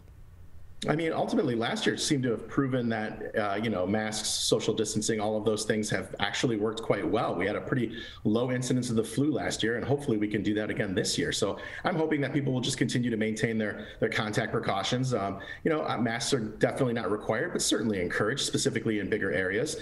I think that some of it's just going to be, unfortunately, unavoidable. As the world moves on, we're going to get those things, and people are going to get sick with other things. We're seeing an increase in RSV this year, which is pretty significant. We're seeing a lot of other things as well. So I think we're going to just have to try our best and hopefully do well and encourage both the flu vaccine and the COVID vaccine. They will help. So I'm definitely optimistic that those will improve our outcomes as well. In addition to just, again, I think the world's changed for the better. I think a lot of people are, even though they're not going to be wearing masks in public as aggressively as they were, I think we as a people have been changed to a degree where now social distancing and doing those things and hand washing and all of those things are really helping along. So I'm optimistic, but at the same time, some of it's just going to be unfortunately unavoidable, and we're going to do the best we can, and health professionals will be there for us. Dr. Jamie Taweel joins us from Grand River Medical Associates. He's an internal medicine specialist over there with us today on the Megacast. And Dr. Taweel, at this time, outside of COVID-19 and the flu front, are there any common issues or common concerns that we're seeing out in our community here or across the board medically that people should be on the outlook for, things that people should be more aware of going forward? Yeah, actually, a couple of things. First and foremost, COVID's still a big deal, and I'm seeing a big uptick lately. I've been seeing a lot of people just getting COVID. I do see a lot of people that have been vaccinated getting COVID, but they've been milder cases, thank the Lord. So I think that's a good thing. But also, one thing I'm also catching up on is a lot of preventative testing. A lot of the patients that I'm seeing in the office are patients that I haven't seen in over a year that just did not want to come into the office, or were either doing telehealth, so they were unable to get their required preventative testing, mammograms, colonoscopies, diabetic checks, things like that need to just get done. So I don't want that to slip by the wayside, because people are now starting to kind of come out of the woodworks, and here I am looking at their charts and going, oh, it's been over a year since you've been evaluated. We need to get our routine physicals. We need to make sure that we're not going to get sidelined by some major health issue that could have been prevented. So I'm encouraging people to try their hardest to make sure that they're getting all of their preventative testing done, make sure that they're still continuing to do their things, check their blood pressure, check their make sure they're not diabetic, check their cholesterol, liver, kidneys, all the fun stuff. And that kind of keeps people ticking, and I think that they should continue to do that. Dr. Taweel, we appreciate it. Thanks for joining us today. As always, thank you so much for having me. Appreciate it. Dr. Jamie Taweel, internal medicine specialist at Grand River Medical Associates, joining us as always on the Megacast as we head into the flu season and we continue in the COVID-19 season, answering some of the questions that we have about how we can prevent both at the same time, and we appreciate his time as well. We're going to take a quick break. On the other side, we will go to arguably an even less sunny topic, from COVID-19 and the flu to the Detroit Lions, but we'll be joined by the happiest of all Lions fans, Detroit Lions Superfan Crackman Crachiola, will join us next to talk about our currently defeated team and what they need to do to lose that title, and what they're thinking as they go through a very tough season so far for our Detroit Lions. That's coming up next. You're watching and listening to the Megacast. Who is struggling right now? I am. My son is. Many are struggling with anxiety, depression, and substance use. Before it becomes a crisis, reach out to MyCal, the Michigan Crisis and Access Line, for free confidential support 24/7. Available in the the Upper Peninsula and Oakland County. Just call or text 1-844-44-MyCal or chat online at michigan.gov/MyCal. A message from the Michigan Department of Health and Human Services. I couldn't breathe at all. There was lots of talk about putting me on a ventilator. I thought I was gonna die. I was 39 weeks pregnant and had a scheduled C-section. During that time, I got COVID and was hospitalized for a month. I had a blood clot in my lungs. It caused me to go into right-sided heart failure. I was really scared. I kept texting my husband and my mom, telling them how scared I was, and I was worried that he was gonna grow up without a mom. And then I was worried if, when I did get home, that he wouldn't know who I was. You know, being 27 and a mom and a wife and having that all almost taken away from me. It's scary, and if a vaccine can prevent that from happening, why not? Get your vaccine. I don't want this to happen to anybody else. Motorcyclists are hard to see. To keep everyone safer, it's important to always look for them and know where most crashes occur. 84% of motorcycle and vehicle crashes happen on streets, not highways. And most crashes with motorcyclists occur when vehicle drivers are turning left. So before turning, especially to the left, make sure you look for motorcyclists. Then look again. It could save a life. To Sofia and Gabriel. Even though these old knees can't follow on your adventure to the forest today, these flowers represent my love.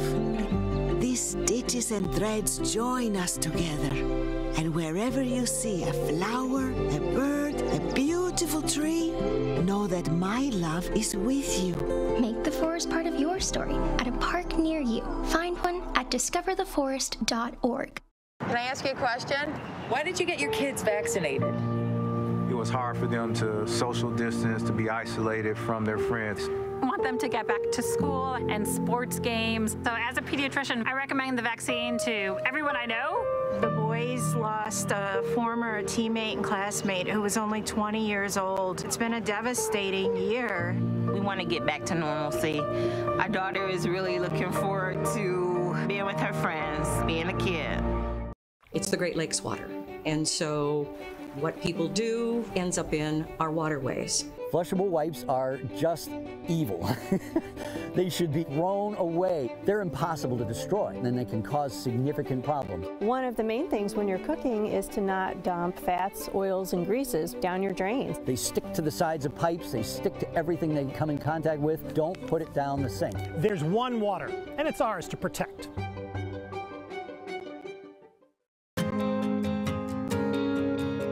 When times get dark, we can't see the help that's all around us. When you don't know where to turn, let 211 be your guiding light.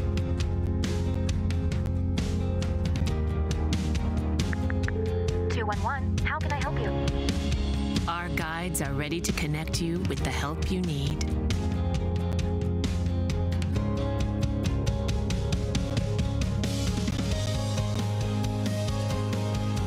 For help with food, healthcare, mental health, and other resources. Call 211 or visit 211.org.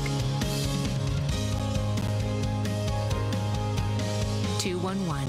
Get connected, get help. We may come from different organizations, but we work together to protect the Huron River for everyone. Neighborhood storm drains carry water directly to local creeks and streams. No filters, no treatment. Storm drains also help reduce street flooding when it rains. So clearing storm drains and the areas nearby of trash and leaves helps keep them for rain only. It is easy to do your part by adopting a storm drain. Find a storm drain, check it, and clear it every month. So keep storm drains for rain only. There's one water, and it's ours to protect. We as Michiganders feel connected to this resource in a way that I think is really powerful. Conservation starts with a caring, committed community. For me, it's peaceful to have a relationship with the river. Every single one of us has a role to make sure that those waterways stay safe and healthy, being careful about what goes down the storm drain. Just even eliminating some of your single-use plastic makes a difference. There's one water, and it's ours to protect. People are getting out to walk and bike in higher numbers. More vulnerable road users and higher speed traffic can be a dangerous combination. Crash severity has increased, so if you're driving, be sure to slow down and look for people. There's no need to speed. If you're biking, ride with traffic. If you're walking, avoid stepping into the road if possible. If you have to walk in the street, walk facing traffic. Learn more at walkbikedrivesafe.org.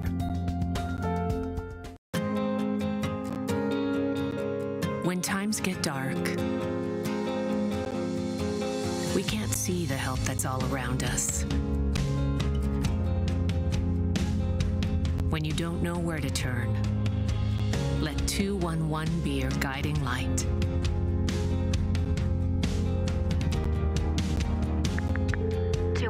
How can I help you? Our guides are ready to connect you with the help you need.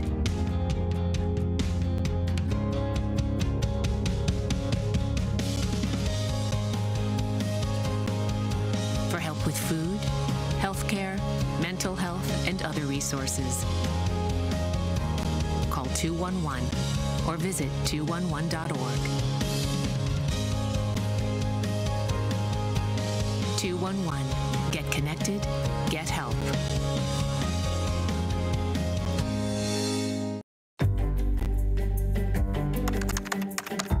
Parents do a lot of worrying.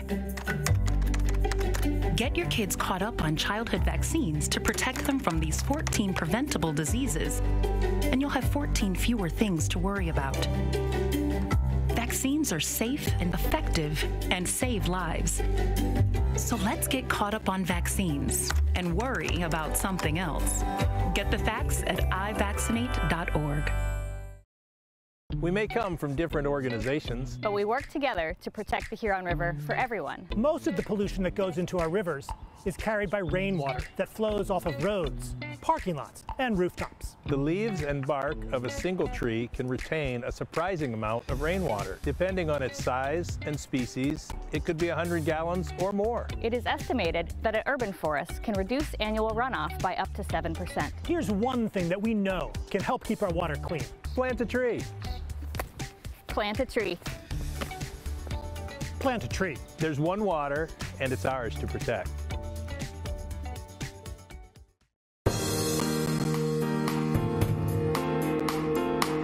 Welcome back to the Megacast. I'm Tyler Keefe alongside Calvin Brown, our studio producer and board operator here in our studios in West Bloomfield Township. We broadcast live across the entire state of Michigan on a number of different community television and radio stations, as well as on the web, including on our website, civiccentertv.com. You can click on our Megacast link and find out all the places that you can watch and listen live to our show and live to tape as well, and find all of our interviews and our full episodes on demand. Again, that is civiccentertv.com/Megacast. Well, we are into the thick of things here in the Lions regular season in the NFL, and so far, some glimpses of hope, but many not so great things being seen so far on the field from our Detroit Lions, who are yet to win a game this season, and someone that has traveled with them, including to their game last weekend on Sunday against former longtime Lions quarterback Matthew Stafford and the Los Angeles Rams, was Ron Crackman Crachiola, Detroit Lions superfan, who's back with us once again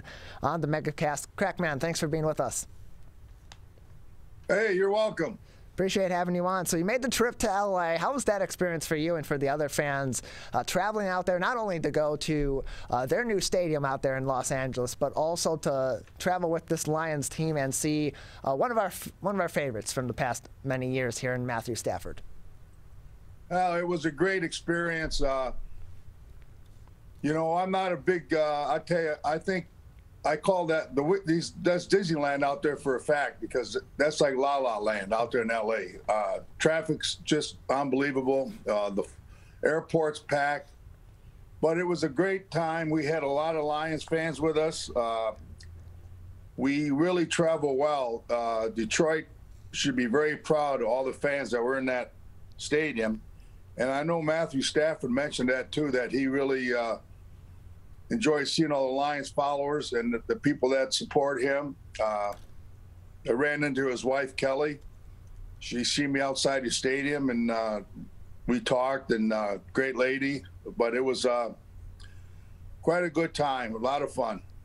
Yeah, and the Lions fans, they're arguably the most faithful of any football fans. They've stuck with this team for years, a team that has historically, at least in the Super Bowl era especially, not been a winning team. Very seldom is it's a team that's contending for a playoff spot, let alone playoff wins, and yet these fans stay with them, and that's definitely something that's visible in the players. We saw some great video on social media of Matthew Stafford talking to some of the current Lions players and giving them some words of encouragement, but also a really nice quote from Kelly Stafford about her conversations with Matthew Stafford after that game, seeing all the support from the Lions fans, and Lions fans showing up in their Stafford number 9 jerseys as well. So really something that's very much appreciated by the fans, by the players of these fans who are sticking with this team through thick and thin, and that includes fans like Crackman Crachiola, who's joining us right now on the Megacast, and traveled with the team to Los Angeles last weekend for that game,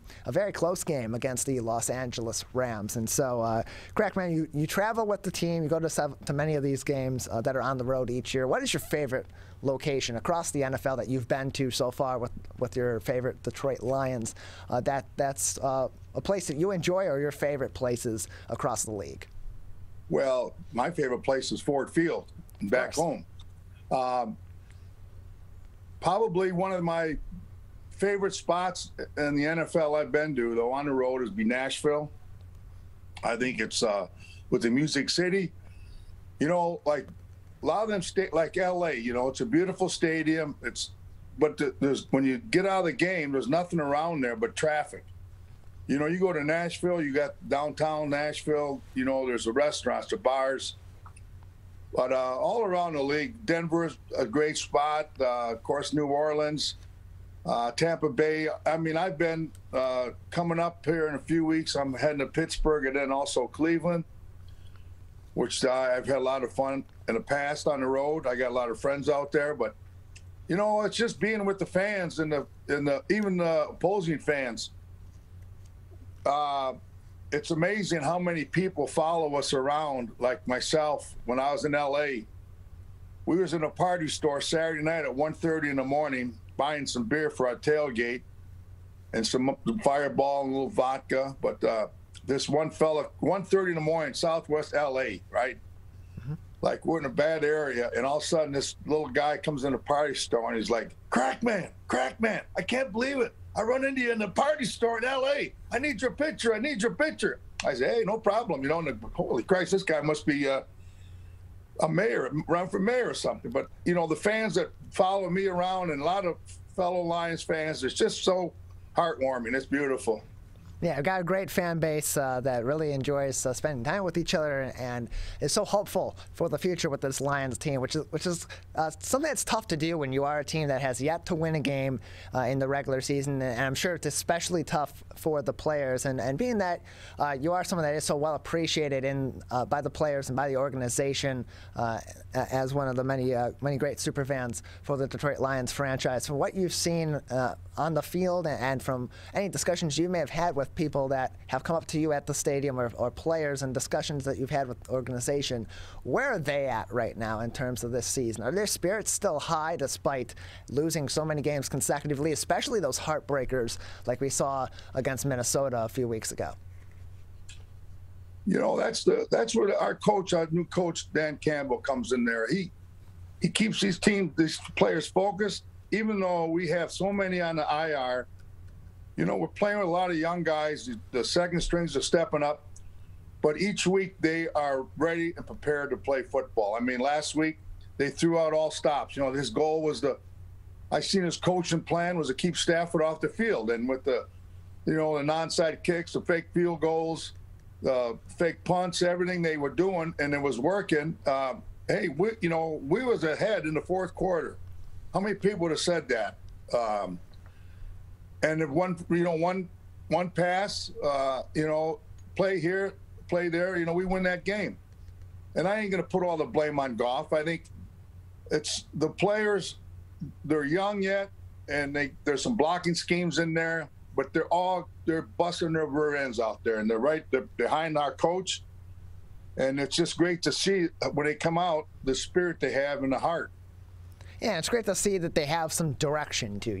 This team is not stagnating at this one particular spot, or at least they won't be for very long. We all knew coming into this season, this was not going to be a very nice season for the Detroit Lions. You're probably not going to see them win all too many games, but you're hoping to see some development. You're hoping to see some buy-in and some fight from these guys. And then knowing that you can have some confidence in the front office and have some confidence in the coaching staff from that going forward, so that that as you're building this team and you're a few years away from being a couple of years away, that there's at least some hope there. And you're seeing some of these next generation of really impact players for the Detroit Lions emerging also and playing great football. Yeah, it's, as a fan like myself, it tears my guts up. I'm in the game. I am in the game. It's like I feel like, I know how the players have different things they do before games or rituals and all that. And I'm in that game the whole game, cheering. And then when the close games, it takes the wind right out of my sails. And it's hard for me as a fan, and I can't imagine, I played sports, and it's winning. When you're not winning, it's something you just got to block out. Being a professional athlete, you got to block it out. And these guys, they get into practice, prepare, they look at film. The coach has them up. He's going to put someone in there, the next guy up. It's you want to make it in the NFL, you got a chance to play. You got to, do your thing and make that catch and make a play when you can. And so in terms of the fan experience, I think the last time we talked to you was during the preseason. We're in the middle of the regular season now, extra week in this season as well, with the Lions playing 17 games this season, as well as the rest of the NFL, with that being a change for the 2021 season. And so going back into the stadium this year, different environment, of course, for the preseason when we had those first full fan experiences coming back. Now we're in the regular season. How is it being back there at Ford Field and being back on the road and seeing different environments across the NFL where fans are able to be back in the stands in mostly full capacity in almost every place? It's fantastic. I can't tell you, when I walked, even in preseason, walking in that stadium, it was like, the first day was a young man at Christmas time, coming down the hallway, and there's that Christmas tree and the presents. It's like, wow, and like walking in Ford Field again, and the fans. Each week, the city is like, this Sunday, it'd be Halloween. It'd be packed. I know it's going to be exciting. I believe we could beat Philadelphia. We got first win for Mr. Campbell, our coach. And that first win could do a lot. All it takes is that win, and then they get that, they believe and just get the steam rolling going. Hey, it's still early season. It ain't over yet. We can still bust some wins out here. Yeah, we can still have a nice season, have a nice showing, get those wins. And I really think with this team that the more consecutive games that you lose, and especially if you keep losing them in heartbreaking fashion like we've seen several times in those last few weeks, the easier it gets to get down on yourself and get into a drought. But I think with this team, where we'll see the biggest change is what happens the next week after they get that first win. If it's this weekend, and I'd be interested to see a week from then, how do they bounce back from a win, and how does that change the direction we're seeing from this Lions team? I think they're really close to being able to pick one of those wins up, and I'd be really interested to see how they continue on after they break the seal on this thing and start winning some football games. Oh, that's definitely correct there. And the coach knows, like, we don't really have a good downfield threat. Probably the best receiver out right now we got is Hogginson. We got these young players. They're quick, they're fast, but they're learning chemistry with Goff, and you see a couple plays there where they show some promise. But that's when you get that downfield threat. I mean, you can see the difference right now watching that game last week. You know, when Matthew Stafford was here, half the time he was running for his life. And now he's got a front line, he's got protection, and he sits back there and he could just, pick people apart. He's a great quarterback. And I don't see why Goff, I think down the line would probably draft a quarterback, I'm sure. But Goff's got the arm, he's got the talent, and all we need is a little protection. Some of these guys step up and get that ball in the end zone. We're joined by Crackman Crachiola, Detroit Lions Superfan, with us on the Megacast. Crackman, thank you for joining us today, and good luck the rest of the season as the Lions try to pick up that first win, have a nice showing this season, and hopefully a very bright future ahead as well. Oh, yeah, we'll get it. Hey, shall it be said, shall it be written? Down the field and gain a Lion victory! Go Lions! We love you, baby! And happy Halloween to you all out there. And Philadelphia's going down. Absolutely. Absolutely. Thank you very much. Go Lions, and thanks for joining us, Crackman. Godspeed. You as well. Crackman Crachiola, Detroit Lions Superfan. You'll continue to see him at Ford Field and all across NFL stadiums this season as he follows along our Detroit Lions. We're going to take another break, and on the other side, we'll wrap up today's show with Keith Aldridge, the owner of Canterbury Village, and we'll talk a little bit about some of their upcoming Halloween events and other events coming up as we approach the holiday season. That's coming up next. You're watching and listening to the Megacast. One of the things you can look for in your friends is a change in behavior. These can be big changes, they can be small changes in mood, physical appearance. They may be sleeping less or sleeping more, drinking more, or their eating patterns may be different. One big change that can be pretty obvious is change in motivation. Do they no longer want to play basketball? Do they no longer want to play video games? Now that we're spending more time online and in virtual settings, it's really important to pay attention to the language that your friend is using and the words they're using to communicate. So when we text our friends, are they taking longer amounts of time to respond? Are they not responding at all? You don't have to be an expert to try to recognize these signs. The second that you feel it in your gut and that you're concerned, that's the second to have the conversation and open the door to what might be going on. Today, it is easier than ever to join Michigan's Organ Donor Registry and help build a bridge of hope for organ, tissue, and eye donation. Just one person can potentially save or help improve the lives of up to 75 people. By joining, your legacy could be the gift of life. Sign up today at michigan.gov/SOS or at any of the more than 145 Secretary of State self-service stations located across Michigan. Be part of Michigan's Bridge of Hope by adding your name to the Organ Donor Registry.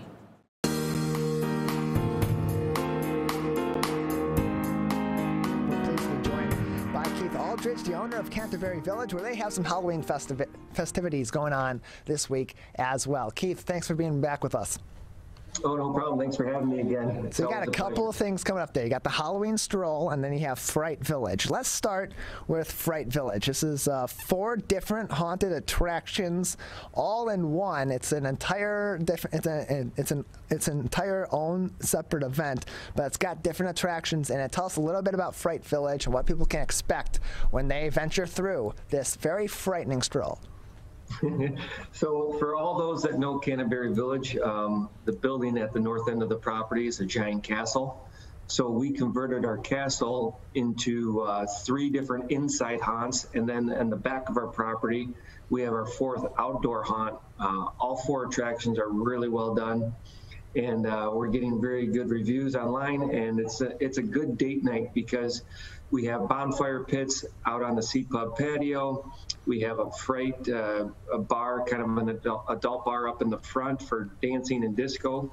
So it's been a lot of fun. The project's going well, and we're getting very well known now, and it's picking up. So we're happy. So you have 4 different attractions, and there's pricing for different variations if people want to go to one of the haunts, 2, 3, or all 4 of them. Are there different levels? Are there certain differences to each one of the haunts in terms of the level of scariness, the level of interaction, and so on? Well, it's very actor-based, so they're all have a lot of interaction, all 4 of them. Our asylum is probably the scariest, just because it's the asylum, and then our doll factory is probably the second scariest. If you look at the reviews online, that's kind of how they go in order. And then the outside one, and then the manor, it kind of explains what happened in Canterbury Village, or in the village, and gives it kind of the backstory to the whole program.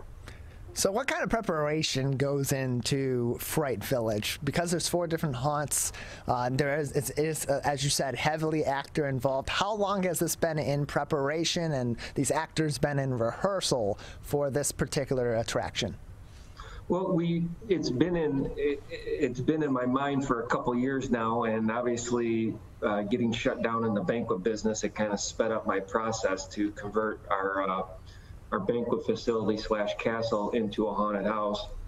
And we have some great team members that put it all together. The build out was quite extensive. Thank God my team did a great job on it. Between the building and the fire guys in Lake Orion, getting everything approved, it was a very, very quick process, and I have to tip my cap to them. They did a nice job for us.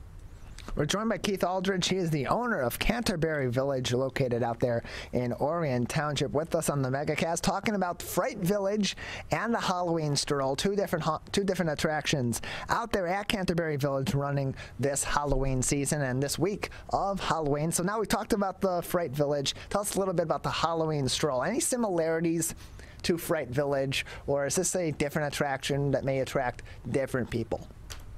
Completely different. So obviously at Canterbury Village, we've gotten very well known for our family events. So Canterbury's kind of home of the dog leashes and the strollers. That's kind of our motto. So our Halloween stroll, presented by Metro Detroit Chevy Dealers, is a great family event. Obviously very actor driven, beautiful lights and beautiful displays. And we started it really in 2019 on a small scale. 2020, we really stepped it up, and this year we even added more attractions. So it's really up there with, the Henry Ford and the Detroit Zoo. We're in that level of Halloween activities. So the team has done, as I said, a wonderful job. We're joined by Keith Aldridge, owner of Canterbury Village in Orion Township, joining us on the Megacast. In terms of both of these different events, for the Fright Village, what are the hours for this event? Is it going on throughout the week, or are there certain days that people can go and experience this? Yep, so Fright Village has 2 more days left on the calendar, this Friday and Saturday. We open the haunted house at 8 p.m., and it goes till really whenever the last person leaves. Basically about midnight, we're really shut down. But you never know, it might go a little longer this weekend. Obviously, it is the scariest week of the year. And then our Metro Detroit Chevy dealer Halloween stroll goes from, actually we only have 2 more days for that too, on Friday and Saturday. And we start Friday at 6 p.m. and Saturday we'll start at 4 p.m. And what about the hours for the Fright Club? Not to be confused with Fight Club, otherwise we wouldn't be talking about it. The Fright Club is for guests 21 and older. What are going to be the hours for that this week? We open up at 8 p.m. and usually the club shuts down around 1 a.m. We're joined by Keith Aldridge. He is the owner of Canterbury Village, with us on the Megacast. They have 2 big events there this week for the Halloween week. They have Fright Village, and then they also have their Halloween stroll as they finish up the Halloween season over there. Always something interesting going on over at Canterbury Village. Now, in terms of the prices for these events, particularly Fright Village, there are different levels. People can go and see one of the different haunts or different attractions of the 4 in Fright Village, or they can go and see up to all 4 of them. What are the pricing levels if people are interested in just a couple of those experiences, or if they want to run the full gamut? Well, if you go just per haunt, it's $15. But obviously, when you buy more than one, there's price discounts online. All that's there. And then obviously this weekend is going to be very, very busy. So we do have a VIP line, like a lot of the other haunt attractions in Metro Detroit do. So you don't have to wait in the general admission line. That's obviously an added price as well. Just so I don't make any mistakes, all the pricing is on frightvillage.com or Facebook. So it's better to look right online just to get all the information.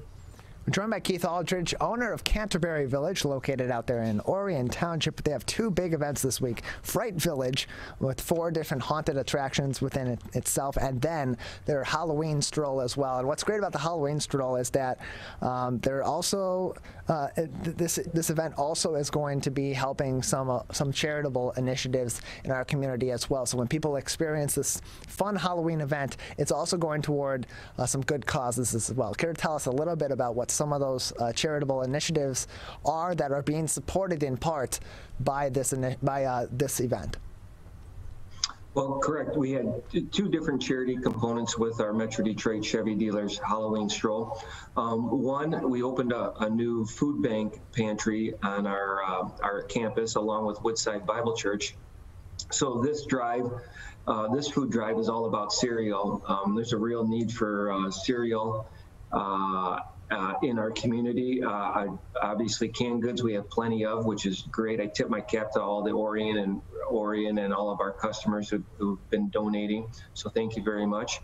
But this time we're doing the cereal drive with Metro Detroit Chevy dealers. It's gone very well, so we're very appreciative. And then with all of our strolls that we do at Canterbury Village, we team up with a charity partner. And this one was Jay Towers for Halloween. And we raised a little over $10,000 for Jay's Juniors, and those are, terminally ill kids that he takes down to Disneyland for a great trip. Jay does some great work in the Metro Detroit community, and we're just happy to be a partner of his, helping raise awareness and funds for his great organization.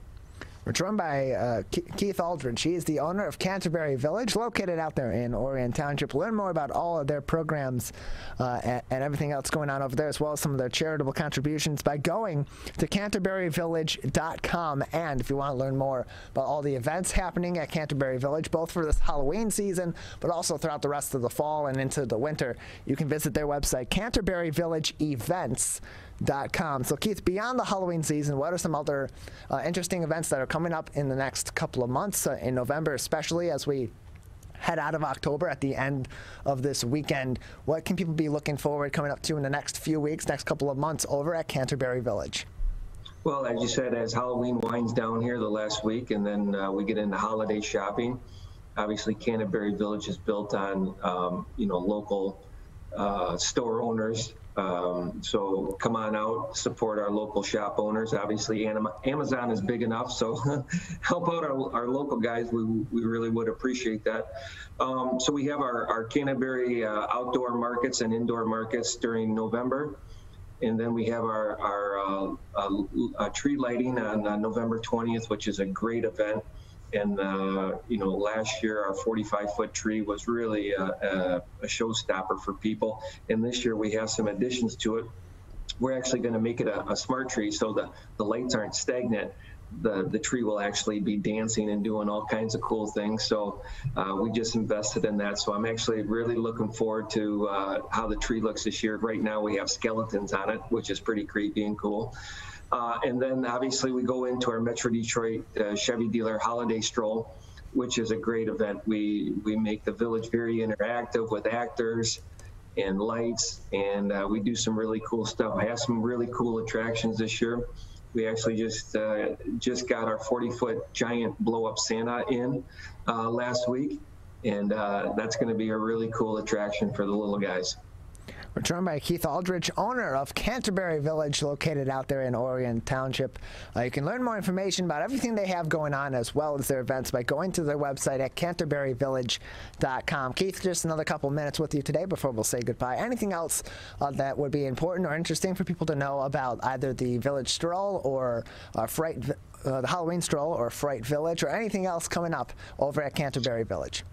Well, the one thing about Fright Village and the Haunted Castle is it's just not one long 45-minute or an hour haunt where it can kind of get redundant and blah, blah, blah. We have 4 shorter haunts. We have the Sea Pub Bar that has bonfire pits going out. As you said, we have the Fright Club up front, which is the 21 and over club. So it's just not a haunted house. It's more of a date night, for kids and young adults. And we're really proud of what we built there. And, like this last Friday and Saturday, obviously the crowds were fantastic. As I said, you had the bonfire pits out there, great music. And it was really, really neat to see. So we're more than just a haunted house. It's more of a date night experience for people. And then our Halloween stroll sponsored by Metro Detroit Chevy dealers is really a great experience for the little guys. And I love when I'm sitting there on the patio watching the little guys dance to the music. It's pretty cool stuff. So me and my wife are very fortunate. We have 3 beautiful children, so family's a big part to us, or a big deal to us. And I love watching the little guys out there dancing and having a good time. You can learn more information about both of Canterbury Village's events, Fright Village and the Halloween Stroll, by going to either of their events' individual pages. Those are frightvillage.com, frightvillage.com, as well as halloweenstroll.com, or go to canterburyvillage.com to learn more as well. Keith, thanks for joining us. Thank you. Thanks for having me on again. Always like having Keith on, and everybody that joined us today. A great show for us on this Wednesday here in Greater West Bloomfield. We are finishing a little bit early today, but before we go, I do want to remind you again, you can find all of our episodes and individual interviews on our website at civiccentertv.com by clicking on our Megacast link, and those helpful links from the CDC, MDHHS, and Oakland County Health Division at civiccentertv.com/coronavirus. Big thank you to all of our guests for joining us on today's edition of the show, and to our entire crew as well. Calvin Brown, our studio producer and board operator, our Zoom producers, Jared Clark and Jared Stevens, and our booking producer, Larry Nyland, for getting our show ready each and every day. Coming up on Civic Center TV, we're going to stand by for a few minutes, and then we'll have the West Bloomfield Township Board of Trustees budget meeting at 12 noon. On My Michigan TV, in a few minutes, it will be Steve Leto Live, and then we'll be back here tomorrow morning, live at 10 a.m.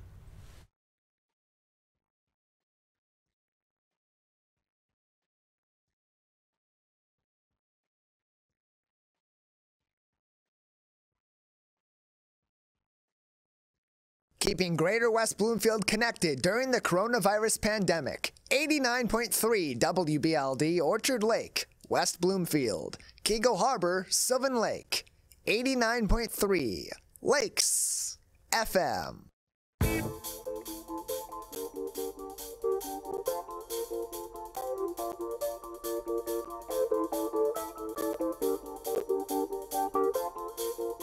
Blinded by the light, wrapped up like a douche under the road.